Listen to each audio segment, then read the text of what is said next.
How are you doing today, Becca? I'm good. I'm good. Sweet. So we were just talking a little bit before this. So Trey and Tristan, Yes. they told me to get you on. And also before, I didn't know until this year, or I won't say this year, a few months ago, but I know your husband from the farmer's market. Yes. And he knows me because I would do the farmer's market sometimes. Yeah. And same thing, Victoria will be on there. Victoria talks to everyone. Yeah. She's very talkative. My husband talks to everyone that I don't know in town. And then I talk to the other half. Really? I feel like, yeah. And then if we triangulate, we do pretty well. Ah, okay. So because I knew your husband from, he does baking and the stuff is good. Yesterday we went there. My wife, for some reason, she loves the something biscuits that he makes. Oh, oat biscuits. Yeah. But every time, or not every time, but sometimes when we're there, they're all gone. He sells out. Yeah. Yeah. And then we tried his sourdough, but I've tried I think it's like the whole wheat. He has Multigrain. Multigrain, yeah. And then yesterday we got what I love is the yogurt cake. But yesterday he told me he changed the name. He changed the name because people look at yogurt cake and they're like, ew. And then a bunch of people go, is this lemon bread?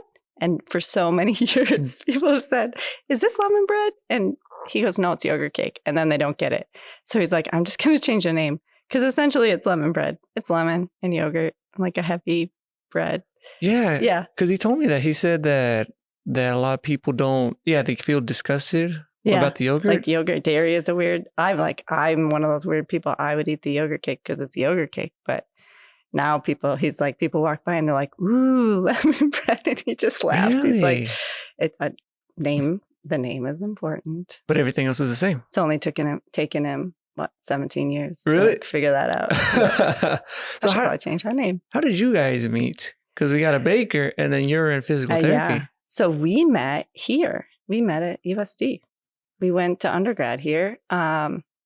He was a sophomore. I was a freshman. We were at band camp. That's our fun fact. You have to come to band camp if you're a marching band. You have to come to band camp 2 weeks ahead of school time. And so I was a baritone. He was a tuba. Baritones march in front of the tubas. So he said I had funny knees, the way I stood at attention, but he was like, I'll maybe ask her out anyway. So that's our story. We met here. Is baritone is that the smaller tuba? It's like a mini tuba. Okay. Yeah. I remember that because I used to be in band in middle school and I did it freshman year. I liked it. So did you play the baritone? No, I played the French horn. That's hard. That's what I've heard. They say it's like hard. Take some time. So it was fun. It was great until freshman year. They said you have to do marching band. And I didn't want to do marching band, but you had to do it. And I was, it's because, I was like, no, this isn't cool. I don't like it. But then I think it was like the last 2 or 3 football games they had, I loosened up and it was actually fun and we had a good time. It was fun. I actually had a fun time. And then we did the regular, I don't know what they call it, symphony or whatever. Like concert band. Yeah, concert band. And that stuff was cool. But then after that, I was like, nah, I don't want to do it. But yeah, it was, because in high school, you kind of, I don't know, I was thinking, no, I want to be the cool guy. I was never cool or nothing. But I mean, the band people are cool if they put next to everybody else. I was a band kid. I did marching band in high school, and then I loved concert band and symphonic band, but I did not love marching band. I did it because I had a scholarship, and then I met John, so that was a good thing. But then once we were connected, I was like comfortable dropping marching band. And then my wife never did like in school or in Mexico. She never did like any activities. Yeah. So I guess she's now like, man, she wishes she could play an instrument, and I could still read. I remember I could still read the notes. And then she wants to put Victoria. I guess for some reason, everyone we know, their kids always do piano. Yeah. And she wants her to do piano. And then I'm like, well, I want to do the piano. You should learn it together. Yeah. It's so good for your brain. I was doing, it's those, how like YouTube or TikTok, they had those like little 1-minute clips for everything. Mm-hmm. there's something on YouTube where it says, play these 3 or 4 notes to impress your friends. Yeah. And yeah, it's cool because our friends also have a piano. So I'm there like, I don't know how to read a piano. I'm just following what it says. And it's playing like some of the notes from that movie Interstellar. And I'm like, ooh, this is kind of cool. So you have a piano at your house? If you are enjoying this and want to be a guest or sponsor, email me at vermillionunplugged@gmail.com. No, not yet. A friend of ours is giving us a piano. It's very easy to get a piano. It's very easy, very difficult to get rid of a piano. Really? Yeah. Is there a difference between like a regular piano and a keyboard? Because I thought, we should just get like a keyboard. No, get a piano. Piano? Like if you want her to learn piano, get a piano and it will help everything. Like no matter what instrument she might. How old is she?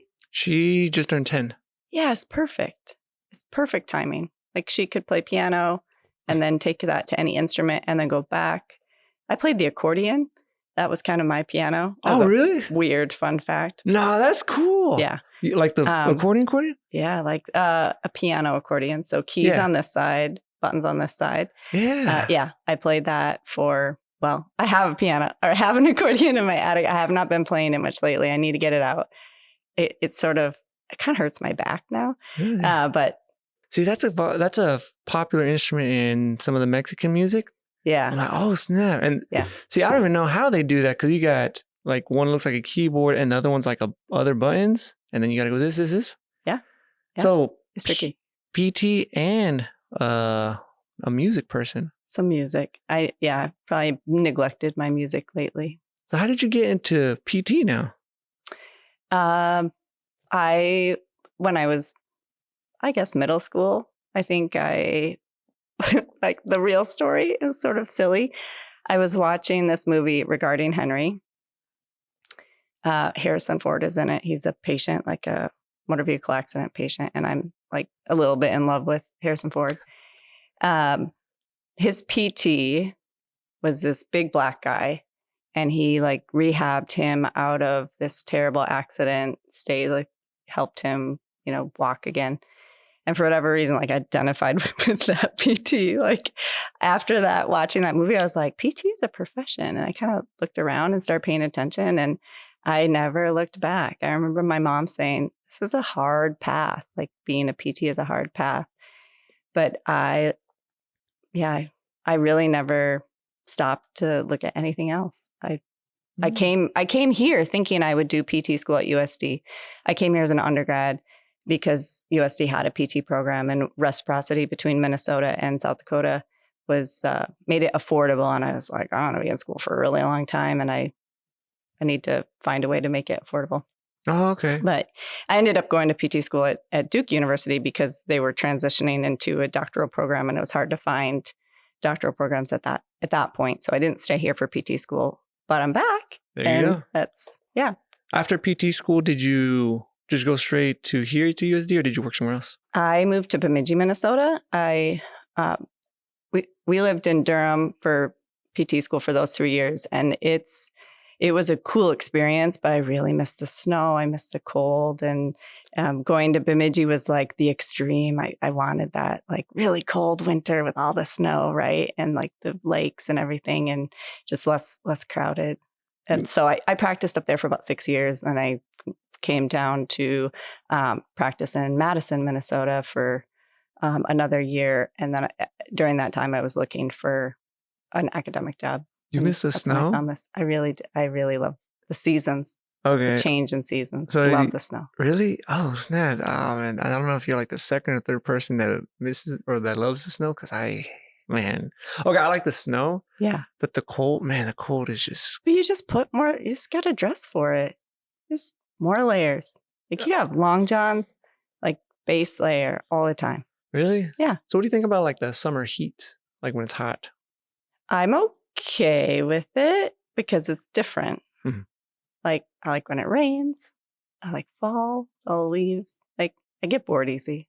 Oh, okay. So seasons, changing weather. There you go. Yeah. It changes. I like that. See, this year we've been having a lot of rain for this past few months. Yeah. Like a bunch of rain. Yeah. And then there was also some floods Actually, so my parents are here in town. They're from Texas, and they were telling me because I didn't know. I think it was like a few days ago or over the weekend that Texas had a bunch of floods, and then like a very bad one at a camp. I'm like, whoa, what's going on? Yeah. And then I think yesterday we were with some friends, and they mentioned that Boston also had some floods. I don't know what's going on.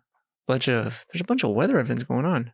Yeah. Yeah. I mean, I think that's sort of where we're at with weather. We're going to see more extreme weather. And we were just talking about this at my house. Like, we just have to be vigilant and kind of pay attention when there's a weather alert, and don't just dismiss it. Cause I think we kind of get, there's another weather warning, we'll ignore it, or this is whatever. We should probably pay attention to weather because weather is trying to get our attention. Yeah. Yesterday, I didn't even know we were under a tornado watch. Yeah. Yep. Because same thing, we went to a friend's house, during that time in the evening. And I already saw it was weird because in the morning, I think it was yesterday, the morning, everything seemed kind of nice. Mm-hmm. And then you see all these dark blue clouds and this and that. And then there's, starting to rain. And then my parents, they were over there in Yankton. They went to Menards. And my mom, she was telling me she was waiting for my dad. So she was outside. And then a lightning bolt struck, she said, around 20 feet in front. Oh my gosh. I'm like, really? She's like, yeah. She said everyone freaked out. And I was like, it hasn't rained so far. And then when evening hit, and then I see a bunch of lightning, I get scared. So I got two fears. I'm scared of lightning. I just don't like lightning. I don't know what it is. I hate lightning. I can handle a thunder, but lightning scares me. And I hate not the ocean, but deep water, I don't like it either. Yeah, that makes me nervous. That sure. stuff. I'm with you. Yeah, that stuff scares me. So yesterday, they got some, the windows they got the blinds open, and we're all talking, and you can there's a bunch of lightning going on, and I scream a little back. I'm like, ah. And my wife, she kind of shows me. I'm like, I can't help it. I'm scared of lightning. I can handle everything else, but I'm just super scared of lightning. And same thing when we go outside, we're going in the truck, lightning strikes. I'm the one that runs. I'm so scared of it, but I don't know what it is. It's maybe a realistic fear. Lightning. It's dangerous. Yeah. It's dangerous. Yeah. That, tornadoes, storm. I have a big fear of that stuff. I kind of like storms.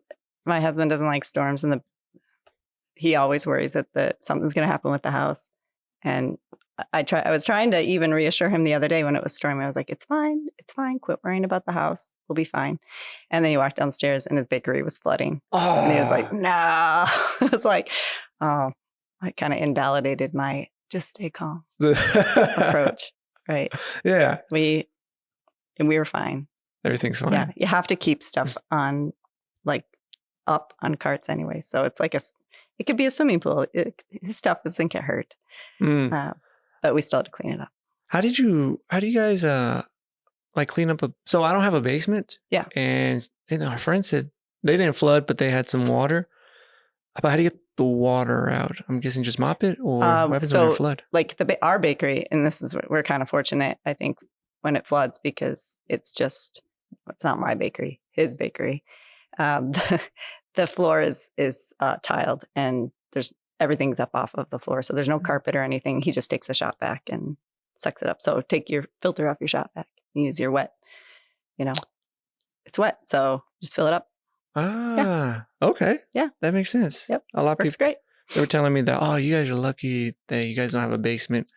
But I'm like, no, I wish I did have a basement, because that means there's more. Tornado. Yeah. You want to go in the basement. Yeah. Tornadoes, and also the extra space. I've seen a lot of people that have basements, but most of them are usually finished. Maybe that's why. Yeah. I'm like, wow, that's kind of cool. Because also back home in Texas, we don't have basements, right? No, not where I'm from. Yeah. The Dallas-Fort Worth area. Yeah. My daughter's in Dallas. Oh, really? Yeah. She's at school. She's at University of Texas at Dallas. Oh, isn't that? So she's there. What is she doing? She's studying neuroscience. Yeah. She's not what I expected her to be studying, but she's having fun.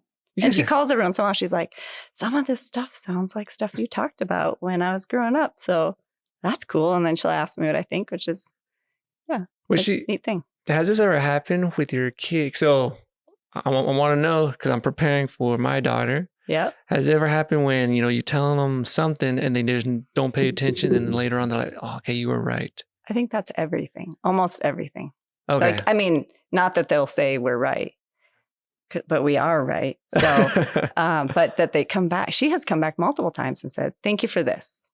But yeah, hopefully you've done that with your parents where you say, yep, thank you for this. All or the time. Sorry about that thing. Yeah, no, all the time. Yeah. One thing that I always, and I mentioned it before, and I tell people, one thing I do regret when I was younger. So my dad's very, I guess, handy. He knows how to fix stuff. Yeah. And, oh no. Just wave your arms. We're not moving. Like how the lights turned off. Yes. I don't know how to prevent that. We're not moving around enough. We're probably fine now. All right. I guess every 5 minutes I'll wave my hands. No. It does it in my office too. I'll be on a call and be like, waving my arms in the air. Yeah. Keeps us from wasting energy. There you go. Yeah. Oh yeah. But what I was saying is, so he would always tell me, my dad saying like, for example, like changing the oil or the oil filter or whatever, changing the oil on the car or fixing something in the house. He would tell me, hey, let me show you how to do this. I'm like, no, I don't want to learn how to do that. I'd rather just play some video games inside. Well, yeah, I kind of regret all of that. Mm-hmm. Luckily this past year, or actually the few months for the summer, he's been coming over and we've been doing some stuff around the house and he's been showing me like, I didn't know how to use like power tools or nothing like that.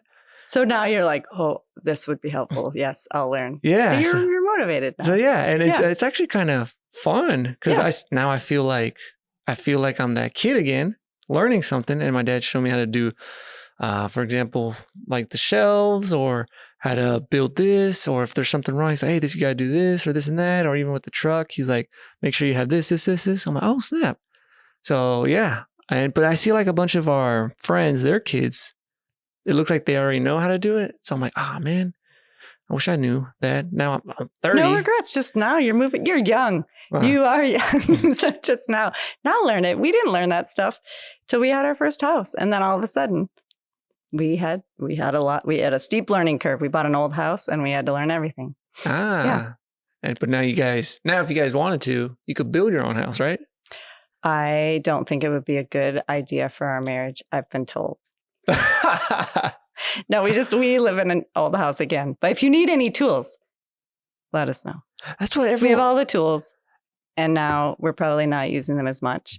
Everyone around here in town is very, very friendly, especially because of the stuff we're doing around the house. Yeah. They're like, hey, if you need something, just tell me. And same thing, they're like, hey, you need power tools? Oh, you need this? Hey, we could come over and this. I'm like, oh, man. And they're serious because probably, unless you borrow that tool and someone uses it, at some point, their partner's going to say, we don't need this tool anymore. They're like, oh, yeah, but Jose need to borrow it. So like, see, I need it. But you can check out tools at the library now, I saw. Yep. And that is like, I think that's John Jordre's dream, is this sort of collection of things that people would just share. So one person doesn't have to buy a table saw. Yeah. Not everybody has to buy it. Then we can just go and share it. Yeah. So speaking a little bit on the marriage stuff, I'm going to ask, because I always ask all these couples, my wife is going to get mad. Has it ever happened when you're talking to your husband and it just comes out one ear? Has it ever happened? That I don't listen? No, that he kind of doesn't listen. Oh. Or like when you're just talking to him and then he's like, I just don't remember what you said. Has that ever happened? 100%. We've been married for 25 years. Yeah. Okay. I mean, I wouldn't believe anybody that said that didn't happen. I'm just saying. It's probably more that I did that because I'm not the best listener. But for sure, there's been times I go, we had this discussion last year. I don't remember it. Yeah. See, it happens. You said yes to this thing. I bought this thing. I did this thing. I've been working on this thing for 6 months because you said da da da da da. Nope. I don't remember it. See, it happens all the time. It happens all the time with me and Myra. So me and Myra, we've been married for, I think, 4. See, I already forgot. We've been married since 2021. Okay. But I've known her since 2011. Yep. I've known her that long. It took forever to marry her. But after, since we've been married, or actually, my bad, since we've been living together, like she'll, we don't argue about it, but she'll tell me something. And then later on, I'm like, I don't remember you saying that. She's like, how do you not remember? I told you. I'm like, yeah, I don't remember. Yeah, I don't think we argue about it so much as it's just like, for real?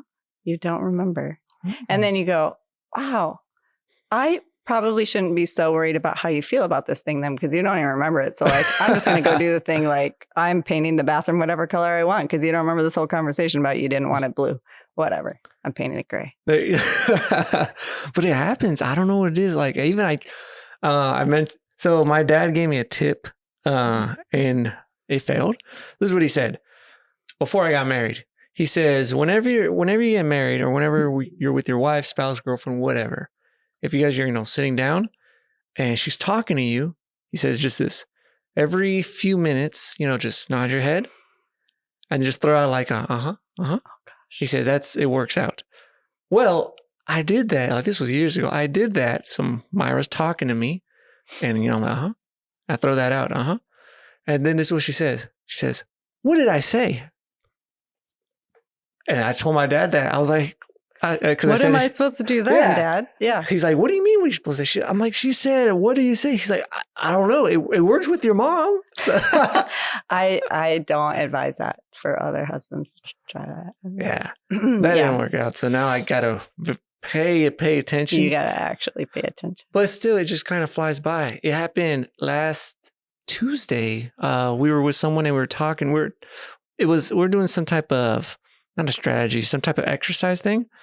And then she told me, she was telling me something. And then I said, can you say that again? Because it just flew by me. Yeah, that's me. I actually am the one that does that at our house. And I'll say, I'm so sorry, but I don't think I've heard anything you've said in the last 4 minutes because I was totally thinking about this other thing. So can you just start over? And my husband's very, very gracious. He'll start over. See, I don't know what it is, but like sometimes I don't know. My mind, like it wanders off somewhere. It doesn't mean it's not important, this thing. Yeah. It just, I don't know if my attention span is just shorter. I'll be like, it just happens. Yeah. Especially when I'm in the car and we're driving, we're talking. Those are usually like when we talk a lot. Like I'm paying attention and then I see something in the distance. And then my imagination starts flying everywhere. And I'm thinking, man, what if I could fly like Superman? And I'm thinking, oh, what about this movie? This and that, all that in like a few minutes. And then Myra's like, did you even pay attention? And I'm like, uh-huh. And then she says, what did I say? I'm like, yeah. Oh. Yeah. You just got to fess up right away. It's better. Yeah.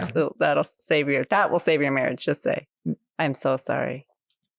Can you say it again? There you go. There you go. Yep. So the marriage is fine. I like marriage. I was very hesitant in like years ago because I was one of those people that would say, no, I don't want to get married. I don't want to do this. I think it should be fine. But now that I'm married, it's not like all the big old problems, but it's different when you live together and then you notice, oh snap, we're not the same. Like you might have different interests. I have different interests or different things, or we might not agree on something. That was tough. I'm like, so I spent a lot of time thinking about this. My husband and I are we are so very different from one another. And I think a lot of people think you have to be like the person that you're going to marry or spend your life with or whoever. But we are, I think, good at balancing each other so that something that I'm good at, he's not as comfortable with, or something that he's afraid of, I'm not afraid of, right? Yeah. Is your wife afraid of lightning? No. Perfect. Yeah. Right? That's a good thing. What if you were both afraid of lightning? Oh, you'd be a mess. Yeah.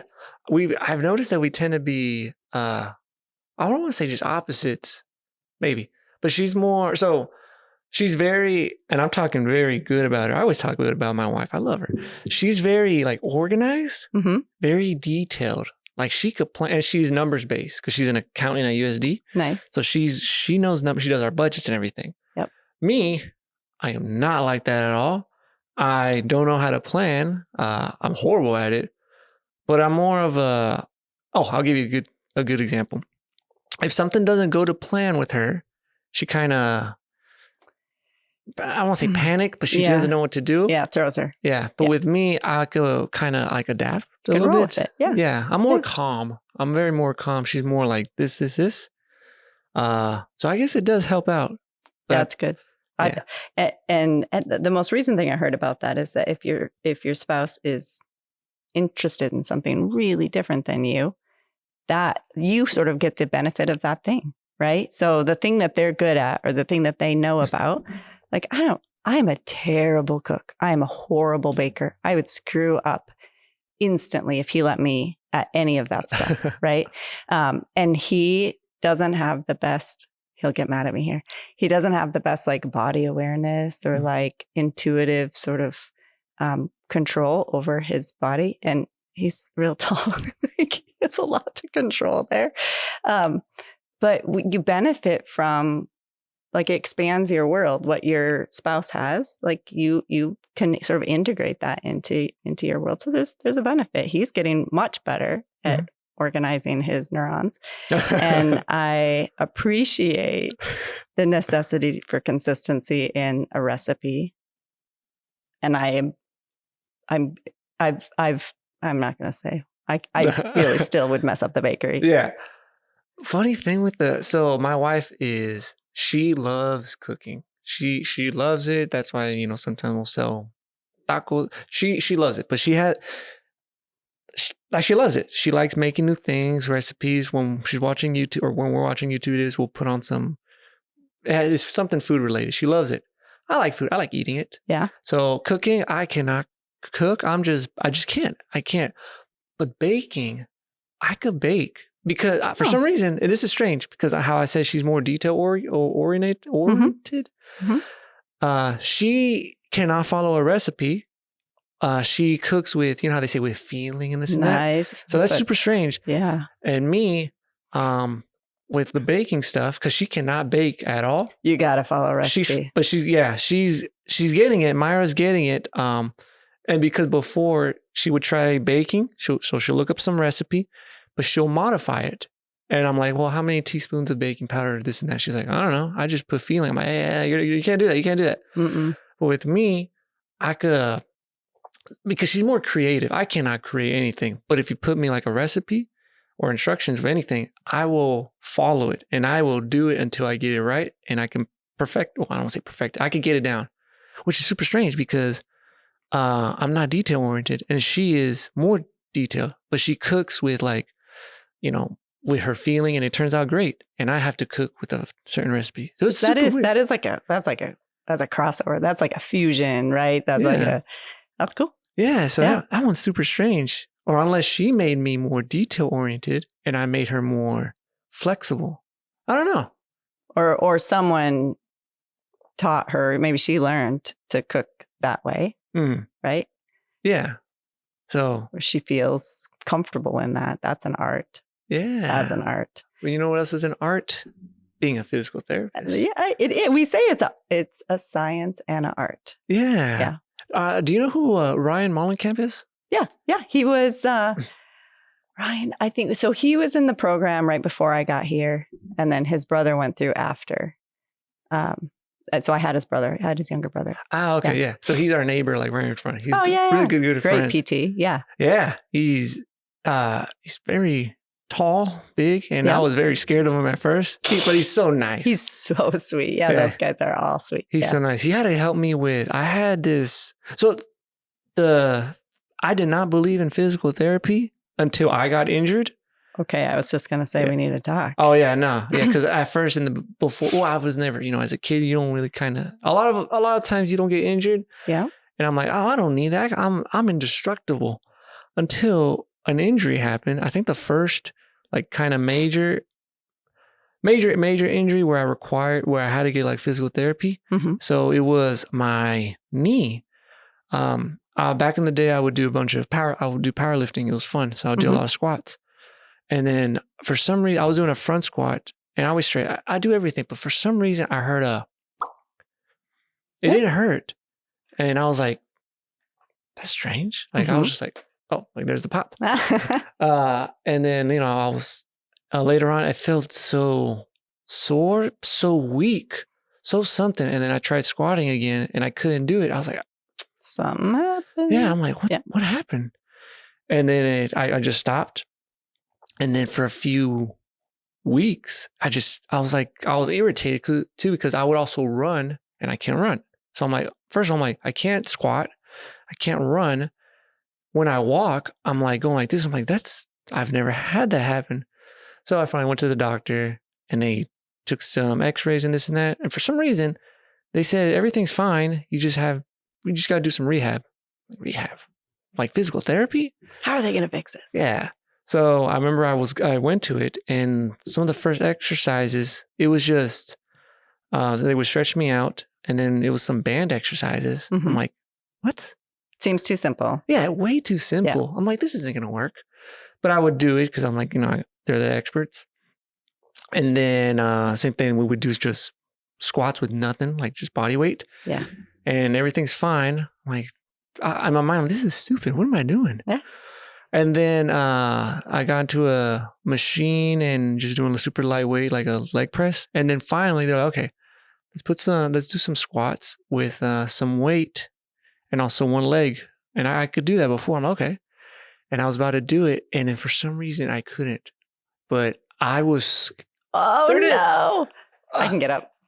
We did surpass our time. I was just thinking. I should probably do the walking for the knee. I think the knee's fine. There probably is a button to make that stop happening. But then the whole weekend, this light will be on. Yeah, there you go. But see, oh yeah, I couldn't squat. I was so scared to squat. For some reason, I was like, that's weird. I could squat. I would do squats with like 5x, like 225, 235, something like that. But I can't squat with like a little tiny, what is it, like 50 pounds? Mm-hmm. And then we would keep doing it. And then I finally got it. But it was weird. I was like, that's weird. I don't know if it was like a mental thing. I was so scared. So that's where neuroscience comes in, right? That's the fun component of how our nervous system interacts with pain and how our muscles send signals that we are even outside of our own sort of awareness. We have a lot of patients that, we'll see like their quad stops working because they've had pain from surgery. And it's a phenomenon that has to be addressed. And it's not that the muscle can't contract. It's just that the muscle was told by the body, like, something's very wrong here. We should probably not contract right now. So some of our limitations have to do with how we're thinking about pain. Some of it's the signals that our body has gotten about pain. And I think as the profession of PT has progressed, we've sort of recognized that it's not just, here's this muscle, work it, make it stronger. Here's this bone, rest it, let it heal. And then forget about the nerves, right? But there's such a strong relationship between all of it that we have to look at the whole person. And I think that's where like PT is a more holistic profession, where we're looking at, how are you sleeping? How are you eating? How are you taking care of yourself? Even just so that you, like, how do you feel about this pain? That will change it. It will change how much pain you're actually feeling. And we know that, like, if you're scared and you're in pain, or you're scared about your pain, or you're worried about your pain, it will be worse. And that is not, that's not like you're crazy. That's actually real. Mm-hmm. You will feel, and if you're less concerned about it, if you're more relaxed about it, you understand it more, your body can downregulate, and you're more likely to be able to recover and heal and progress if you're not in a panic about it, or you're not really worried about it, or really uncertain, right? So there's a lot that goes into the way that we care for our patients that isn't just a recipe. People always say, like, what's the recipe for Jose's knee? Like, there's no recipe for that. There are some standard exercises that we might give, but we have to know how he hurt himself, what he wants to do with that knee, how he feels about it, how he's moving right now, how he moved before. And all of that goes into how we're going to treat and how they're going to progress you from easy to hard to really hard, and hopefully back to, you should be doing squats when you're 90. You know that, right? Yeah. Like that's my wheelhouse. Yeah. It's funny. It's very, well, not funny, but it's super strange because I would think before when you get hurt, you're supposed to like rest, like not do anything. But it's kind of like the opposite. You kind of have to do something. You have to tell your body what you want. Yeah. If you tell your body, I'm just going to lay here and be like, okay, we're cool with that. Your body will adjust to that. Yeah. Be like, no, body, I need to do some stuff. And I can't do exactly that squat that I was doing because clearly something like things do go wrong, right? Muscles tear and ligaments tear and things need time to heal, but they probably don't need the extreme amount of precaution that we have historically given them.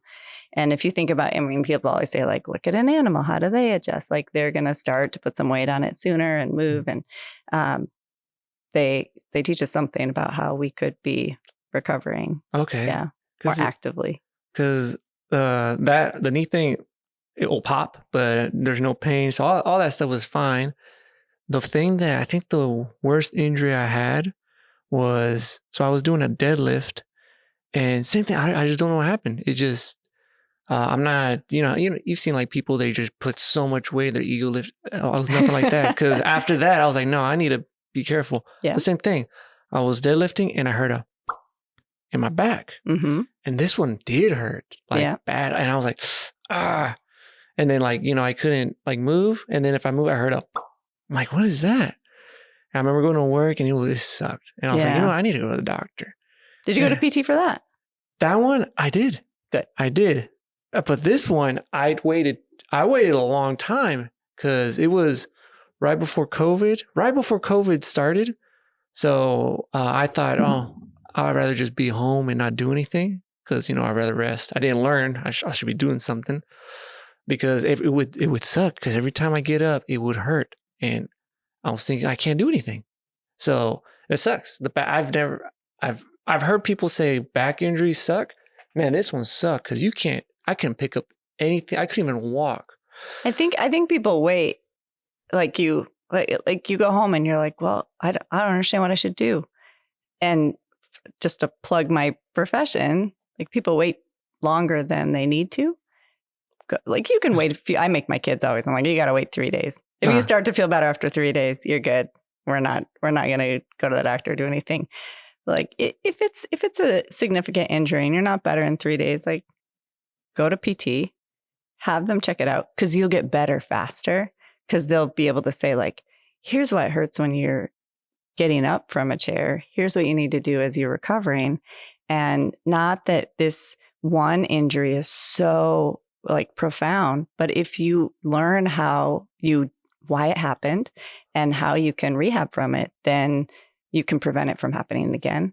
Otherwise, you're always just like, I got a bad back. I can't do that because I got a bad back. And that's the thing that gets people like as they get older and then they're like, well, I got this bad knee and now I got this bad back. So I shouldn't lift because those things happened when I was lifting. And really the answer is learn about those, learn how to make sure you tend to them and don't make them worse so that you can get back and do that stuff because there are, I would say there are very few conditions like that where we would say, don't ever do this thing again. Yeah. Yeah. Because, man, those suck. I'm telling you, those suck. Oh, they're so painful too. They're bad. And it's so hard to not be able to do the things you want to do and to have pain and like you feel so vulnerable. Yeah, that's the word. Vulnerable. Yeah, it's a crummy feeling. Yeah. And then it sucks because you like doing, like for me, I liked, for example, I liked running. I could do that now, but running, lifting, stuff like that. I like doing it. Yeah. And then when you can't do it, you're like, well, what else can I not do? Or like even something simple. Like I remember in the beginning, when Victoria was younger, I could not pick her up. Mm-hmm. And I'm like, wow, I can't even pick up. Was when your back was hurting? Yeah. Yeah. Yeah. That stuff. Luckily, there was one time, I don't know if it was right before I went to the doctor or right after, but we were heading to Walmart and I was about to get out and same thing. My back was just, I heard something. It was so bad. And then when we came back, Myra had like kind of helped me out. And then I was crying. I was tearing up and I said, hey, go get Ryan. I had to get him because I swear I felt like I was about to be paralyzed. It was that bad. And I'm laying on the bed. And I told Ryan, I'm like, hey, I can't move. And then he was telling me just some exercises. He said, hey, just do some exercise and we'll, get you on the table. I'm like, exercise? In my mind, I'm like, exercise? Come on, there has to be something like. People want the magic pill or like the shot or the thing or And then movement. I went to the doctor and I was thinking, I was like, oh, maybe I herniated something. Maybe they're going to do surgery. That'll fix it. Oh, no, don't do surgery. Well, they told me, they say, bend down, this and that. And I touched my toes and they checked it. They checked something. And they're like, no, everything's fine. Technically, you don't need surgery. I'm like, but it's bad. I thought the surgery. Yeah, they said just go do some PT. So I went to, it was Atletico. Mm-hmm. And same thing. It was just doing some exercise and some band stuff. And I'm like, really? But I'm like, okay. And then later on, then I went PT. I talked with Ryan. Also went with a chiropractor. And I remember the chiropractor, Dr. Rope, he just said, same thing, stretches, same thing. And he said, just walk. And I'm thinking. Walking really resets. Yeah, I'm like, walking? But it hurts. Mm-hmm. But I did it. Same thing. It was just like, just walk 5-10 minutes and then keep going. So I would do that. So no lifting. I would do that. I would do the stretches. And then I've been doing that. That happened like years ago. And now I'm okay. I want to say I'm fine. I could do the lifts now. I just won't do like a back squat. I'll do the front squat. So, but it's so strange how, just those exercises or repetitions. Yep. And our body wants to put itself back, right? It wants to heal itself and like put itself back together. That's its job. It's good at that. It's really, really good at that. And it'll adapt, right? So you might have some things wrong. I have arthritis over here. I'm pretty sure I have a labral tear in my hip. Just say, here's what I need. And maybe you have to ease back into it. You could totally go back to back squats, but you'd have to ease back into it, right? And listen to your body and adjust. And maybe you don't go as far with your movement, especially not at first. And you start loading small, but then you gradually ramp up. You can get that stuff back. Okay. Throughout your career, have you seen some injuries where like the injury is like so bad, but with PT, they're like almost back to normal? All the time. All the time.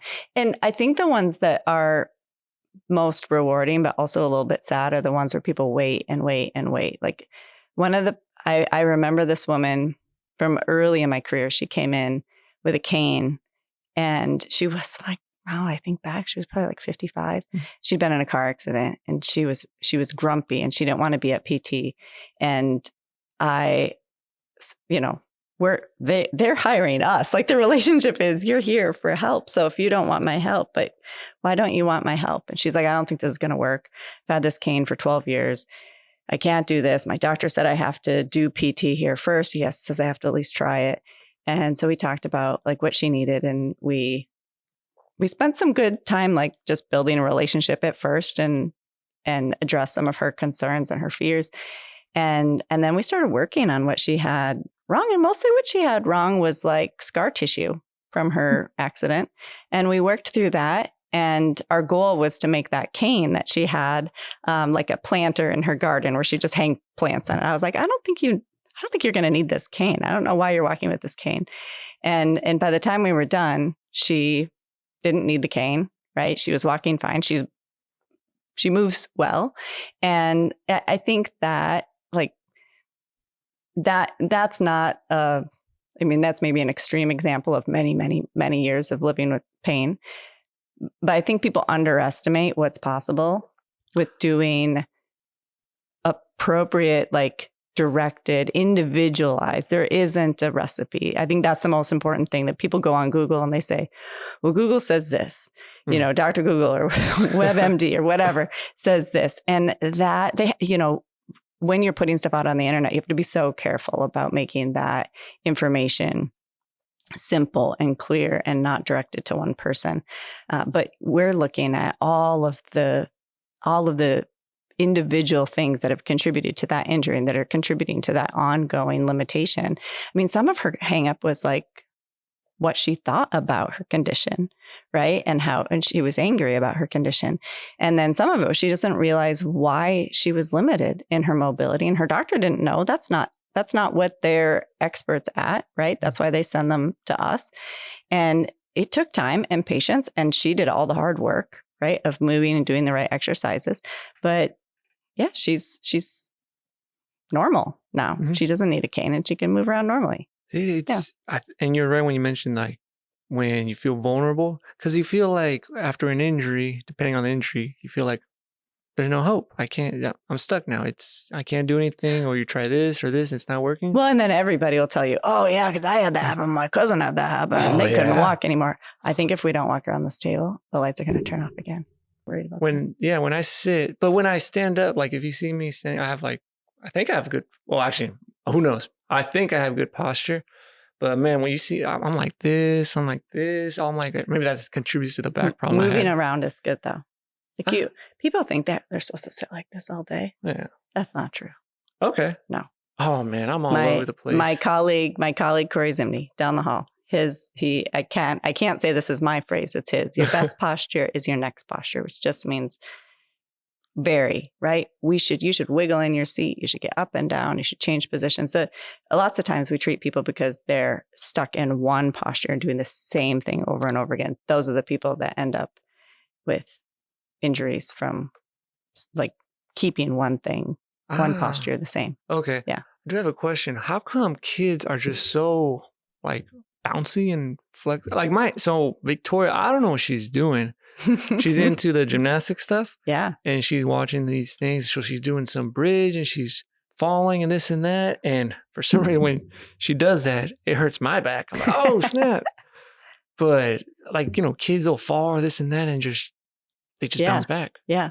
Their tissue is different, right? Their tissue holds water better. It's more flexible. Even their bones when they're young, right? There's more cartilage there. They're not fully formed. There's more flexibility in all of their tissues so that it's much more forgiving and they heal so much more quickly, right? We just kind of hate them for that. But as we get older, we lose the ability to keep water in our tissue as well. We lose the ability to have as great of blood flow to certain areas as well. So we're those, as we get older, right? We're overcoming more things to maintain our mobility and stay more active and move in the ways that they take for granted. Yeah. Right? I always ask my students, like, when was the last time, when I start our class on older adults, I say, like, raise your hand if you've done a somersault in the last week. Have you done a somersault in the last week, Jose? Mm-mm. Why not? I don't want to get hurt. You're still like kind of afraid of that movement? Yeah. Yeah. But yeah, I've never done a somersault. But if we think about how like a little kid wouldn't think, like they would do that and say, well, I would never think about not doing that. Right. So maybe I would say I haven't done a somersault in the last week because I did try one before I gave that lecture last year. And it did hurt. It did hurt. And it hurt because I'm not as flexible because I don't do somersaults every day. If I did a somersault a day, right, I would eventually get that back. I would be able to, and it wouldn't hurt. It would probably be less likely to make me dizzy and it would make me less afraid. So some of the things, like I don't need to do a somersault for my work and I don't have a goal of doing a somersault necessarily, but we just don't. And those things that we don't do, we don't keep as we get older. So then I ask them, when was the last time you raced your friend from your car into Hy-Vee or into the store, right, in the parking lot? Like when have you and your wife like gotten out of the car and be like, let's race to the door? Do you guys do that ever? I've done that once. Yeah. So that's good for you because it's like spontaneous speed movement. Yeah. Or even my daughter, she was like, let's race. Okay, let's go. Yeah. Like that's a good thing to do. And and some of that is just the way we think about the world and the way we think about our bodies, or that we're not playful or we're just sort of forgetting to have fun. Right? Yeah. You're right. That fun stuff. And it does. So with my dad, so he's at that point in his job where, so he's an electrician, but now I think he like supervises or something like that. He reached that point, but now he's stuck in like the office or sometimes in a van, and he just goes to the jobs. But before, he would tell me too, he said before it was a lot of, hard labor and this and that, but it was his exercise. Yeah. And he said he gained, I don't know how much weight, but he said he gained a lot of weight now because he's not doing anything. Yeah. And then before that, when I was younger, I would play baseball. He was also a baseball guy, and he would help coach, and that was also his exercise. Yeah. Now that I'm over here coaching, actually, Victoria and softball stuff. Nice. That's Good job. I guess that gets me my other exercise besides the mornings. Yeah. But yeah, that he has complained too about his knee or his wrist, all that other stuff. Yeah. But it kind of sucks because it's just him and my mom, and well, there's nothing else to do. Well, I think I think that's a lot. Like, so what I study in my field of older adults are older athletes, and they're these people who just they go and they compete in sport at a national level. They're 50 to 100, and they have an outlet, right? They have a goal because they want to go and compete. But if those things aren't there for people to go and do, like before we had a wellness center, what were we all doing in the morning, right? We weren't going to this amazing pool, or we weren't going to lift weights because we didn't have access to those things, or we had to really be purposeful about it and have it in our home and be okay exercising in our homes. But, I was, when my kids were on swim team, I would sit on the bleachers and watch them swim laps. And then one day the coach came up and was like, "Hey, if we did a master's, would you swim?" I was like, "Absolutely." And so for a while, my husband and I, pre-pandemic, we swam. When our kids went to swim practice, we swam. And I can't tell you, like, both, like from the standpoint of someone who needed to be exercising then instead of sitting and watching my kids swim. Yeah. And also like the standpoint of a PT who studies active aging, it was my happy place, right? To be able to, I had to get better at swimming. I'm still, if I kick, I'm probably just going to move backwards. But I was working on getting better at that skill. I could appreciate what my kids were doing. We had something to talk about. I wasn't wasting my time just sitting. I was moving, but we don't like provide as many opportunities like that for ourselves as adults, like 40-year-olds, 50-year-olds, but 60-year-olds, certainly we don't have that expectation of like, what sports team are you on? People would go, what? If you said, if you asked your 70-year-old friends, like, what sports team are you on? Or what are you currently benching? Or like, what's your plan? Do you have a race planned? Or whatever that might be. Like, that's not an expectation. And I'm not saying that it has to be sport even, but just something active. Like, have you gone on any great hikes? Are you kayaking? We don't always make those things easy and accessible for our village, right? But where we do, people do show up. I'm always so happy just at the wide variety of people I see at the wellness center. And I think, how cool is this? When I was in school, we did not have the wellness center. And we didn't have those opportunities for people. So, more people are moving because of that. And like, if you build it, they will come. It's totally that thing, that mentality. And like with your dad, we see that a lot where people have really active jobs when they're young. And then as they get older, they get like the privilege of sitting still. That's this job for me. I'm sitting, writing papers, and I need to move. Yeah. I have to have a reason to. So I have to have a goal or something to work towards. Otherwise, I'm just going to sit there and be less fit than when I was in the clinic working all day. Yeah, I feel that too. Because before the job I have right now, so people want to know, I work at the med school, but I work in administration now. Before that, I was still at the med school, but I was like a research tech, like a lab tech. Oh yeah. But I would go like up and down. I'm everywhere. I'm up and down, going to where the animal or the ARC, everywhere. And then now I'm in an office, and I'm on the computer like all day. But luckily, I'll go walk around this and that. I see other, people walking around, professors. My boss walks around this and that. I'm like, okay. Because before, I would think, oh man, I want to sit in the office. That's, it's the best. And then when you're there, I'm like, it's not that great. Not good for your knee or your back. Yeah, it's not good. So luckily I take that. Yeah. I think my wife one time told me, she said, I should get one of those, what do you call it? Little tiny bikes? Under the desk? Yeah. I'm like, I don't think I would do that. I don't think I can't. I've even tried like standing up and working I'm not very good at that. I have to like sit down and concentrate, but just set a timer so I get up and move. And I will say, I can preach that. I'm not very good at it right now. But yeah. Yeah. But good thing, like throughout the day, like, so you'll see me, like you see me and my wife, in the mornings at the wellness center. I don't know how Myra's doing. So Myra's pregnant. Yes. Yes. And I thought, as a pregnant lady, she would like not want to go. And she's like, no, I have to go. It's so healthy. Yeah. Yeah. We used to not encourage it. And now we understand that it's good to exercise. Okay. That's why. Because she's walking and she's still doing the weights. Yeah. I see her in there. I'm so proud of her. Tell her that. Yeah. Like, she's there all the time. Great. She would, I'm not complaining about my wife. It just happens sometimes.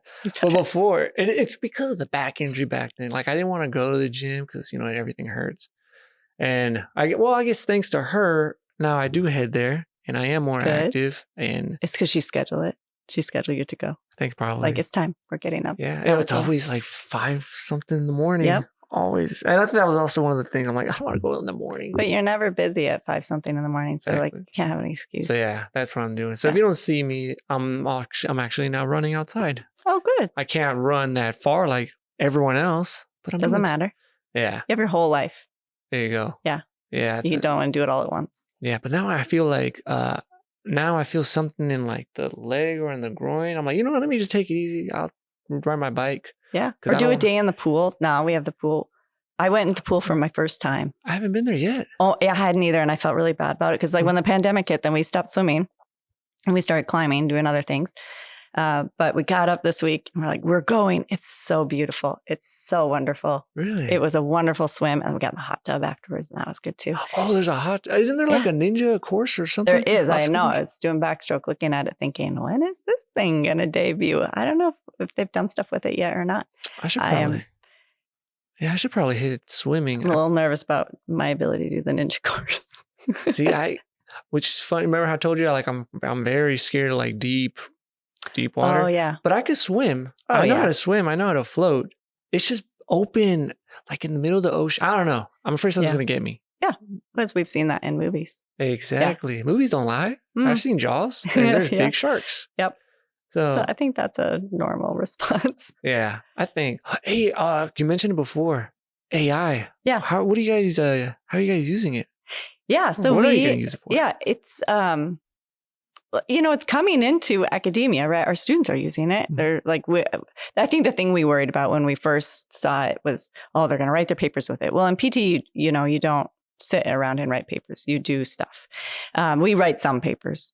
Our students write some, but they don't spend their days focused on writing. They focus a lot on the things that we're doing. But one of our faculty here, I call him our tech guy, Jed, but he has, he's been really ambitious and paying attention to like advances in AI. And he made this GPT in ChatGPT. He made this GPT that is a patient. He sort of made a patient scenario. And he's like, hey, try this. I think you could, we could use this to interview or practice interviewing patients. So I put it on my computer. And the first time I kind of like treated it like it was not a real person. Yeah. Right. It was like, hi, how are you today? And it answered me and I asked it some questions. And then at the end of the interview, he had it set so that it would tell us, how we did asking open-ended questions, how we did expressing empathy and identifying red flags within this case. And it told me I didn't do a very good job. So I was like, wait a second. I got my form like I would in the clinic and I set it so that I, could have another conversation. And then I interviewed it like it was a person, just pretended it was a person sitting in front of me. And it was amazing. It didn't hesitate. And I know I asked it questions that he hadn't prepared it for, but it still answered it. It still answered me in a realistic way. So by the time I got done with that, I was like, we definitely have to use that. So we actually just did a study where we had all our students work on interviewing this patient and we're looking at their perceptions of that. And it's not perfect, right? But it is a way to create scenarios that maybe they aren't going to see if we're just, making up something or bringing in somebody from the community, we can create a lot of more rich sort of learning experiences with AI that way. And it's just one example of how we're using AI. I think there's a lot of potential for us to use it as a teaching tool. Mm-hmm. And then, as they get into the clinic, certainly a live person is better than that AI tool. Yeah. But what they told us was it was easier to get feedback from that AI tool because it was less embarrassing to have that AI tool say, well, you missed some opportunities to give empathy because nobody else has to read that, right? Or you missed a couple of things in this. And then, oh, yeah. And normally what we would have them do is just like role play each other. And so they'd say, well, my pretend patient was my classmate, and they didn't really know about that condition. And so they kind of missed some things, and then it was sort of inconsistent. And then I changed the way I was interviewing. But this AI tool, like, it was consistent. So it did provide the feedback that they needed.